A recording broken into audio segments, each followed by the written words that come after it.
So your topic for today is liver failure and liver abscess. Okay, first of all, let's start with liver failure. Okay, liver failure may be acute liver failure, chronic liver failure, or acute on chronic liver failure. Okay, three types: acute, chronic, and acute or acute on chronic. Acute liver failure means liver failure resulting from sudden and massive hepatic destruction. Okay, acute means resulting from sudden and massive hepatic destruction. Chronic means which follows years or decades of insidious progressive liver injury. Acute means sudden and massive hepatic destruction, and chronic means which follows years and decades of insidious progressive liver injury. Okay, acute means sudden and massive hepatic destruction.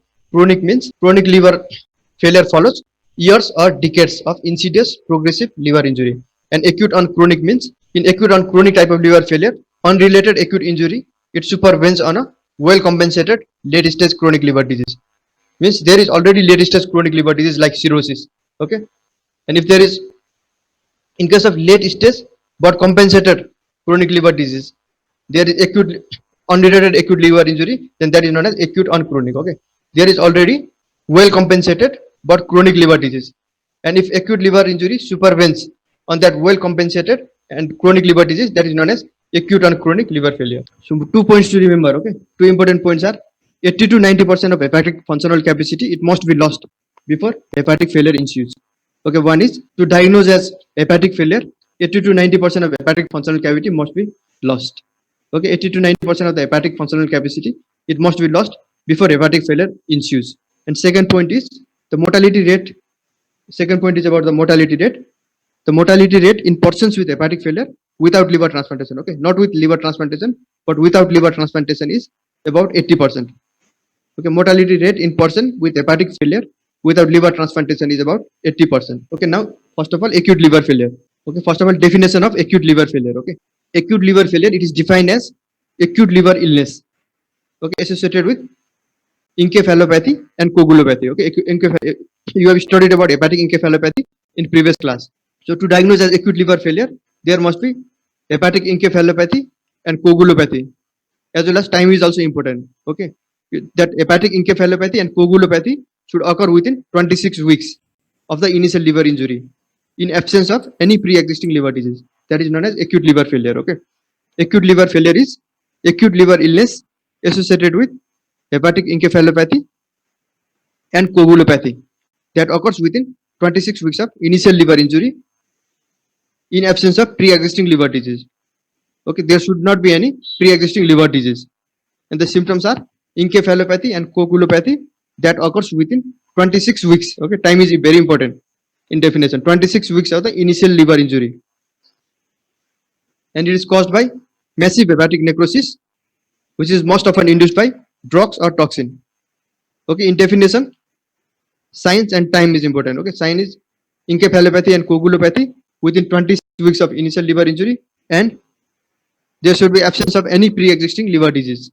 And acute liver failure, it is caused by massive hepatic necrosis. Okay, it is caused by massive hepatic necrosis, most often by drugs or toxins. So most common cause for acute liver injury or acute liver failure is accidental or deliberate ingestion. Okay, accidental or suicidal attempt.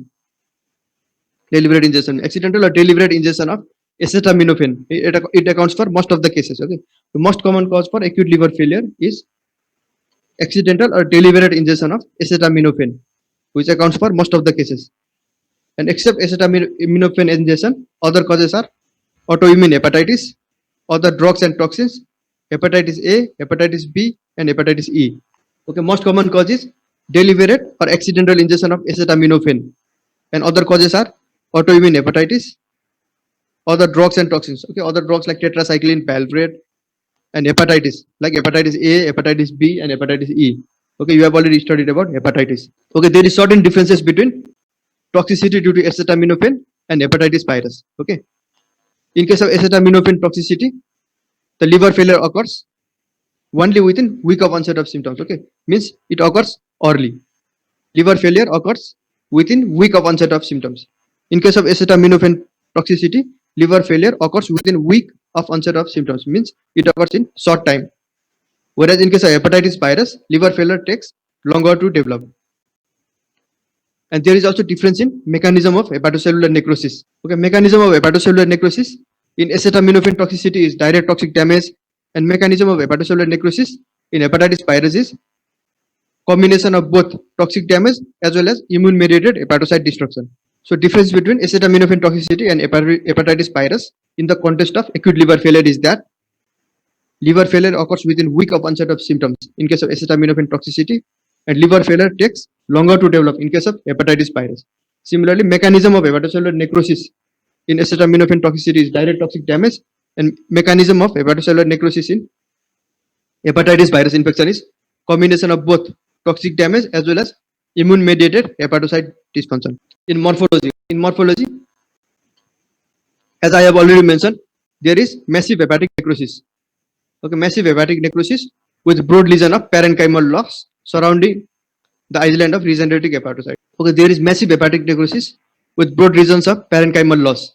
Okay, in this histological picture, you can see these areas of hepatic necrosis is denoted by this arrow, and this asterisk denotes normal parenchymal area. Okay, massive hepatic necrosis surrounded by regenerating hepatocyte. Okay, massive hepatic necrosis with parenchymal loss. It is denoted by this arrow, and this asterisk denotes normal regenerating hepatocytes. Okay, so morphology of acute liver failure is massive hepatic necrosis with broad regions of parenchymal loss surrounded by islands of regenerating hepatocytes. Okay, this arrow denotes areas of necrosis, and this asterisk denotes areas of regenerating hepatocytes. And grossly, the liver is small and shrunken. Okay, so grossly, the liver is small and shrunken, and the prominence of scar and doctular reaction depends on nature and duration of the insult. Means, okay, the prominence, the presence or absence of scar, it depends on type of injury. Means, in case of toxic injury, like in case of acetaminophen overdose. Okay, as I have mentioned that in acetaminophen injury, in acetaminophen poisoning, the toxicity in liver takes place within hours to days. Means in short time. Okay, in acetaminophen overdose, it usually takes place within hours to days. So this period is too brief. Okay, this is too short to allow for scar formation. So there is no scar in case of toxic injury due to acetaminophen. Okay, because toxic injury due to acetaminophen, it takes place within hours to days, and that hours to days means too short time. Okay, too brief period to allow the scar formation. So there is no scar formation in case of toxic injuries due to acetaminophen. But in case of hepatitis, as I have mentioned, it takes place over weeks to months. Okay, so there is enough time for early scarring in the area of parenchymal loss. Okay, so in case of acetaminophen toxicity, it occurs within weeks of onset of symptoms. Okay, it occurs within a week. Okay, especially it can occur in hours to days. Okay, maximum a week, hours to days. But in case of hepatitis virus, it takes more longer time. Okay, it may take months. Okay, but the cutoff point is 26 weeks. Okay, to called as acute liver failure. So acetaminophen toxicity, short time; hepatitis virus, long time. So talking about scar formation, toxic injury such as acetaminophen overdose. Okay, it takes place within hours to days. So that time is too short for scar formation. So there is no scar formation in case of acetaminophen toxicity, whereas there is scar formation in hepatitis, because in case of hepatitis, the liver failure takes place over weeks to few months. Okay, that is enough time for scar formation. So there is no scar formation in case of acetaminophen toxicity, and there is scar formation in case of liver injury in hepatitis. And rarely there may be diffuse poisoning of liver cells without obvious cell death and parenchymal collapse. Okay, diffuse poisoning of liver cells without obvious cell death and parenchymal collapse. Example is diffuse microvascular steatosis related to fatty liver of pregnancy and reaction to toxins like valproate and tetracycline. Okay, diffuse microvascular steatosis, it means fat accumulation. Okay, it is a variant of hepatic fat accumulation characterized by presence of numerous small vesicles. Okay, diffuse microvascular steatosis means it is a type of fatty liver. Okay, fat accumulation in the liver in the form of small vesicles, and it is related to fatty liver of pregnancy and toxin like valproate and tetracycline. Okay, these are also causes of acute liver failure, and other causes are HIV infection, herpes simplex virus infection, cytomegalovirus infection, and adenovirus infection. Okay, these all have specific histology. Okay, specific histology related to each virus. So what are the clinical features of acute liver failure? Okay, nausea, vomiting and jaundice, cholestasis, hepatic encephalopathy, coagulopathy, portal hypertension, and hepatorenal syndrome. Okay, you have already studied about hepatic encephalopathy and portal hypertension in your previous class. So now let's talk about coagulopathy and hepatorenal syndrome here. Okay, as you all know that liver is the site of synthesis of all coagulation factor. Okay, all coagulation factor as well as their inhibitor, except von Willebrand factor. Okay, liver is the site for synthesis of all coagulation factors and their inhibitors, except von Willebrand factor. So liver failure may result in reduced plasma levels of procoagulant as well as anticoagulant that were synthesized by the synthesis of coagulation factor, including except von Willebrand factor. So liver failure, it may result in reduced plasma levels of procoagulant and anticoagulant, which were synthesized by liver. Similarly, there may be vitamin K deficiency may coexist, resulting in defective carboxylation of the clotting factor inhibitor. Okay, one is decreased plasma levels of coagulants and procoagulants due to liver failure because they were synthesized in the liver. And next is vitamin K deficiency may coexist, resulting in defective carboxylation of the clotting factors and inhibitors. Okay, this will lead to coagulopathy. And signs of coagulopathy is easy bruisability. Early sign is easy bruisability, and which can lead to life-threatening intracranial bleeding. Okay, as well as in case of hepatic failure, finally it may lead to congestive splenomegaly, and which will lead to sequestration of the platelets, and which may lead to thrombocytopenia. Okay, that is also the cause. Okay, that will also help in coagulopathy. So cause for coagulopathy is decreased synthesis of clotting factor and their inhibitors, vitamin K deficiency resulting in defective carboxylation, and third point is thrombocytopenia secondary to liver failure. Okay, you have studied about portal hypertension. Next term is hepatorenal syndrome. Okay, coagulopathy is decreased synthesis of coagulation factors, coexisting vitamin K deficiency resulting in defective carboxylation of the clotting factor, and thrombocytopenia. Okay, three causes for coagulopathy. And next, portal hypertension you have studied, and next one is hepatorenal syndrome. Okay, hepatorenal syndrome, it is a form of renal failure occurring in individuals with liver failure, in whom there is no intrinsic morphological or functional causes of kidney dysfunction. Means there is no primary kidney damage. Okay, there is no primary kidney damage. Patient have liver failure, body develops other symptoms of renal failure. No without primary kidney disease. Okay, that is known as hepatorenal syndrome. Okay, there is no any intrinsic abnormalities in the kidney in patient with hepatic failure, expressing the signs and symptoms of renal failure. Okay, that is known as hepatorenal syndrome. Okay, kidney is intrinsically okay, but there is patient has hepatic failure. Okay, and in this patient with hepatic failure, there is signs and symptoms of kidney failure. That is known as hepatorenal syndrome. Okay, so it is a form of renal failure occurring in individuals with liver failure, in whom there are no intrinsic morphological or functional loss of kidney dysfunction. Means kidney is otherwise okay. Okay, otherwise kidney was morphologically and functionally okay, but this liver failure leads to signs and symptoms of renal failure. That is known as hepatorenal syndrome. Okay, there is sodium retention, impaired free water excretion, and decreased GFR. GFR means glomerular filtration rate.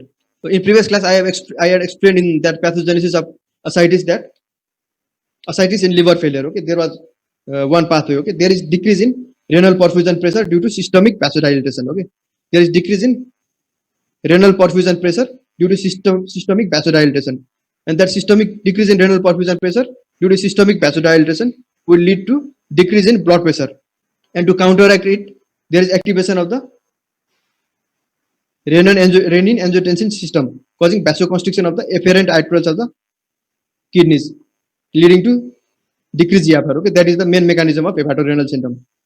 Okay, the main mechanism of hepatorenal syndrome is there is decrease in renal perfusion pressure due to systemic vasodilatation, leading to activation of renin-angiotensin system, causing vasoconstriction of the efferent arteriole, resulting in decreased GFR. Okay, that is the main mechanism of hepatorenal syndrome. Okay, GFR means glomerular filtration rate. Okay, GFR means glomerular filtration rate.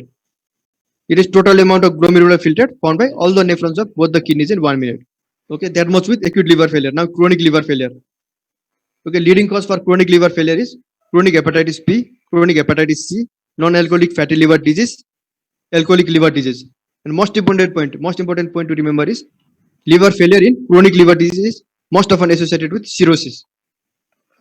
Okay, so cirrhosis is the most common cause for chronic liver failure.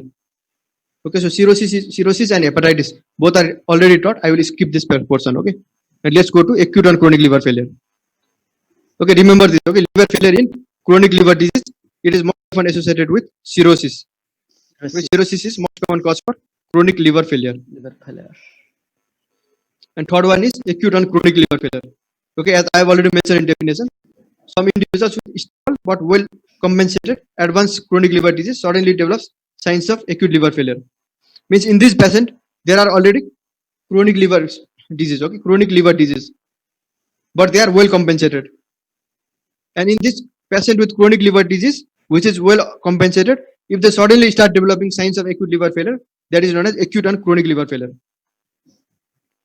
Okay, normally this patient have already established cirrhosis with extensive vascular shunting. Okay, means there is already chronic liver failure, but patients are well compensated. And in this patient with well compensated chronic liver failure, if there is signs and sudden development of signs and symptoms of acute liver failure, then that is known as acute and chronic liver failure. Means patient already have chronic liver disease, but it is well compensated. And if this patient develops signs and if this patient suddenly develops signs and symptoms of acute liver failure, then that is known as acute and chronic liver failure. Okay, and the short-term mortality with this form of liver failure is approximately 50%. Okay, very high mortality. And causes of acute and chronic liver failure are patient with chronic hepatitis B superimposed with hepatitis D. Okay, if there is well compensated chronic infection, okay, chronic hepatitis B, suddenly add infection of hepatitis D, then that is also the cause for acute and chronic liver failure. Okay, patient with chronic hepatitis B super infected with hepatitis D. Next is ascending cholangitis. Cholangitis means inflammation of the bile duct. Okay, common bile duct. Ascending cholangitis in the patient with primary sclerosing cholangitis. Third one is sepsis with its hypotension. Okay, hypotension is feature of sepsis. Sepsis and its attendant hypotension, cardiac failure, and superimposed drug or toxic injury in a well compensated cirrhotic patient. Okay, in well compensated cirrhotic patient, okay, cirrhosis is the chronic liver disease. In well compensated cirrhosis, if there is superimposed drug or toxic injury, that is also the important cause for acute and chronic liver failure. Okay, so the causes are patient with chronic hepatitis B super infected. Okay, now let's start with liver abscess. And the first type of liver abscess is pyogenic liver abscess, and it is common in developing countries like ours. Okay, pyogenic liver abscess means liver abscess of bacterial origin, and the most common bacteria or bacterial organism causing pyogenic liver abscess are gram-negative bacteria, which include E. coli, Pseudomonas, Klebsiella, Enterobacter, and number of bacteroids and actinomyces. Okay, you should know this. Okay, causes of pyogenic liver abscess. You should know the causes of or bacteria causing pyogenic liver abscess. Okay, common are gram-negative bacteria, E. coli, Pseudomonas, Klebsiella, Enterobacter, and number of bacteroids and actinomyces. And the incidence of pyogenic liver abscess is high in case of old age and immunocompromised patient, like the patient of AIDS, transplant recipients, and the patient with corticosteroid therapy. Okay, any immunosuppression and old age is the risk factor for pyogenic liver abscess. So incidence of pyogenic liver abscess is high in old age and immunocompromised patient, like patient of AIDS, patient with transplant recipients, patient who are transplant recipients, and patient on corticosteroid therapy. Okay, and common bacteria are gram-negative bacteria, E. coli, Pseudomonas, Klebsiella. So what are the pathways? Okay, there are 4 pathways through which bacteria may reach the liver. Okay, so this 4 pathway, the bacteria may reach the liver. Ascending infection in the biliary tract or ascending cholangitis. Okay, cholangitis means inflammation of this bile duct. Okay, common bile duct is known as inflammation of the bile duct is known as cholangitis. So first one is ascending infection in the biliary tract. Okay, ascending cholangitis. Second one is vascular seeding, either portal or arterial, predominantly from the gastrointestinal tract. Okay, I will come to each one by one. Third one is direct invasion of the liver from the nearby source, and fourth one is penetrating injury from outside. Okay, penetrating. These 4 are the routes through which bacteria it can enter the liver, causing pyogenic liver abscess. Okay, first one is ascending cholangitis, second one is vascular seeding, third one is direct invasion of the liver from the nearby source, and the fourth one is penetrating injury. Okay, see in this figure. Okay, first figure. Okay, see in the biliary tree. Normally, this biliary tree is relatively free of bacteria. Okay, this biliary tree is normally free of bacteria, and normally the normal pressure is 8 to 12 centimeter of water, and it allows bile to flow freely. And the continuous forward movement of the bile from this gallbladder, okay, from this liver, continuous forward movement of the bile, it flushes the bacteria into the duodenum. Okay, this is duodenum. Continuous forward movement of the bile, it will flush any bacteria if present into the duodenum. And there is also a sphincter of Oddi. Okay, it acts as mechanical barrier, so that any bacteria or content from the duodenum cannot leak to the bile duct. And this forward movement of bile will flush the bacteria, if any bacteria present, into the duodenum. Okay, normal is that. Similarly, the secretory immunoglobulin IgA present in bile also has protective role. And next one is there is Cooper cells. Okay, Cooper cells are the specialized macrophage. Okay, which has property of phagocytosis. Okay, Cooper cells also plays the role to prevent infection. And last one is there is tight junction between the cholangiocytes.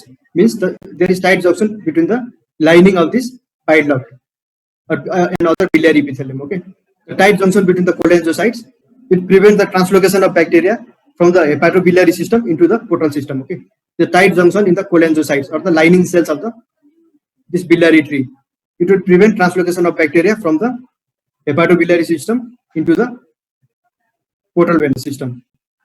Okay, preventing septicemia. Okay, normal is this. But if there is obstruction of the bile duct, okay, obstruction of the bile duct due to any cause, like stone, tumor, or anything, okay, if there is, okay, remember one thing, okay, bacterial contamination alone, in absence of obstruction, does not usually result in cholangitis. Okay, because this bacterial contamination is flushed by the bile into the duodenum normally. So bacterial contamination alone, it cannot cause cholangitis. But if there is obstruction, in the bile duct due to any cause like stone, tumor, and others, there is increase in pressure. Okay, normal pressure was 8 to 12 centimeter of water, but if there is obstruction, the pressure increases to more than 20 centimeter of water, resulting from chronic obstruction of the bile duct. Okay, and this result in, as I already mentioned, that there was tight junction. Okay, tight junction among the cholangiocytes, means lining cells of this biliary tree, so that the bacteria in this bile will not get contact to the portal venous system. But as the pressure increases, it widens the space between the cholangiocytes, okay, or the cholangiocytes or the lining cells of this biliary tree, resulting in contact with the blood stream. So the bacteria gets contaminated with the blood stream. Okay, if the pressure increases, the tight junction here of these cholangiocytes are widened, and this bacteria get contact with the blood stream of the portovenous system. And this obstruction, it also adversely affects the function of the Cooper cells, which are the specialized macrophage involved in phagocytosis. All these will result in cholangitis and its complication like liver abscess and even septicemia. Okay, first one is that. The next is vascular seeding. Vascular seeding by portal vein. Okay. Okay, this is plasmic circulation. Okay. So all this blood that are drained to the liver, it comes from stomach, spleen, pancreas, small intestine, and colon. So infection in any of these organs will lead to infection in the. It may lead to infection in the liver. Okay, because blood from all these organs drains to the liver via portal vein. So if there is infection and vascular seeding, infection of these organs, it may be transmitted to the liver, like appendicitis, diverticulitis, and perforated bowel. Okay, any infection in any of these organs can lead to infection of the or abscess formation of the liver via portal vein. And next is direct invasion of the liver from the nearby source. Okay, suppose if there is soft phrenic abscess just below the diaphragm, okay, and above the liver. it can get transmitted to the liver itself. Okay, that is known as direct invasion of the liver from a contiguous focus of infection. Or direct invasion of the liver from nearby source means, example is soft phrenic abscess. Okay, just below the diaphragm and above the liver, it can get transmitted to the liver, resulting in pyogenic liver abscess. And next, final one is penetrating injury from the outer source. Okay, earlier, most common cause for this pyogenic abscess was portal spread of intra-abdominal infection, like from appendicitis, diverticulitis, and colitis. Okay, but now these are diminished due to proper management of this condition. Okay, proper and early management of this condition has reduced the rate of portal spread of intra-abdominal infection. So the infection primarily occurs through biliary tree, ascending cholangitis. Okay, like ascending cholangitis, secondary to obstruction of the common bile duct. Now this is common than the infection from the abdominal organ. In morphology, it may be solitary or multiple lesion and may range from very small lesion in millimeters to centimeters. Okay, very large lesion measuring many centimeters. There may be multiple small abscesses. Okay, if there is bacteremic spread through the arterial system or portal system. Okay, if there is bacteremic spread through the arterial system or portal system, then there is multiple small abscesses. Whereas direct extension and trauma, they result in large abscesses. Okay, here, okay, except this four, systemic bacteremia may also lead to liver, okay, by hepatic artery. Suppose in case of infective endocarditis, okay, example is infective endocarditis, septicemia in infective endocarditis. It can lead to liver. Any septicemia, any systemic septicemia, it can lead to liver by hepatic artery through hematogenous route. Okay, fifth one is that. So bacteremic spread through the arterial means that systemic septicemia reaching through hepatic artery. So bacteremic spread through the arterial or portal system. Portal system means through infection of the intestinal organ. Okay, infection of this intestinal organs reaches the liver by this portal system. Infection of this intestinal intra-abdominal organs reach to the liver by portal system. And systemic septicemia, it reaches the liver through hepatic artery. And so if the infection reaches through portal vein and hepatic artery, there is multiple abscesses. Okay, multiple small abscesses. Through artery or portal system, there is multiple small abscesses. Whereas if there is direct extension and trauma, then there is a single large abscess. Okay, if there is arterial or portal spread, there is multiple small abscesses. And if there is direct extension and trauma, there is solitary large abscesses. So what is the typical feature of abscess? The typical feature of pyogenic abscess is multiple small neutrophilic abscess. Okay, there is more and more number of neutrophil and the collection of neutrophils forming abscess with areas of extensive necrosis of affected liver parenchyma. So there is more and more number of neutrophil areas of extensive necrosis, and these are surrounded by congestion and proliferating fibroblast. This is the gross picture. Okay, pyogenic abscess. There it is single phosphate abscesses. In microscope, we see this is the cavity of the large abscess. Okay, this is the cavity of the large abscess, and these are all collection of neutrophils. Collection of neutrophils. Okay, large cavity of the abscess consisting of collection of neutrophils and surrounded by the fibroblast or fibrous capsule. Okay, this is an instant slide of pyogenic liver abscess. Okay, cavity of abscess consisting of large number of neutrophils surrounded by fibrous capsule. Okay, cavity of abscess consisting of large number of neutrophils surrounded by fibrous capsule. So what are the clinical feature of liver abscess?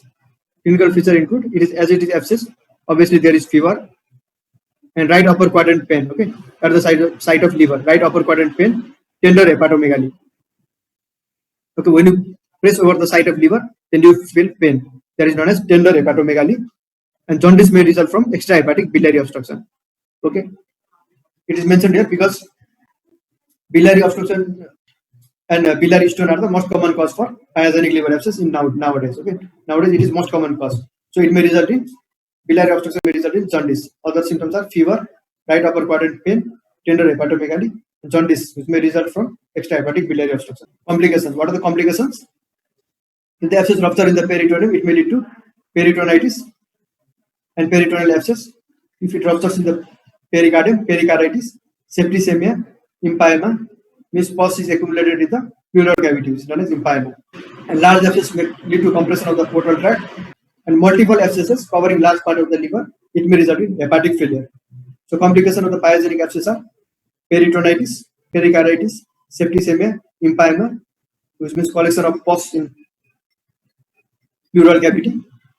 Okay, large abscess may lead to compression of the portal tract, and multiple abscesses covering large part of the liver parenchyma. Okay, if the liver parenchyma is covered by multiple small abscesses, then that may lead to hepatic failure. Okay, so these are all complications of pyogenic liver abscess: peritonitis, pericarditis, septicemia, empyema, large abscesses compressing the portal tract, and hepatic failure. So next is, after pyogenic liver abscess, next is amoebic liver abscess. Okay, it is less common than pyogenic abscess, and it is caused by entamovia histolytica from intestinal lesions. Okay, and the main pathology is infraction necrosis of adjacent liver parenchyma.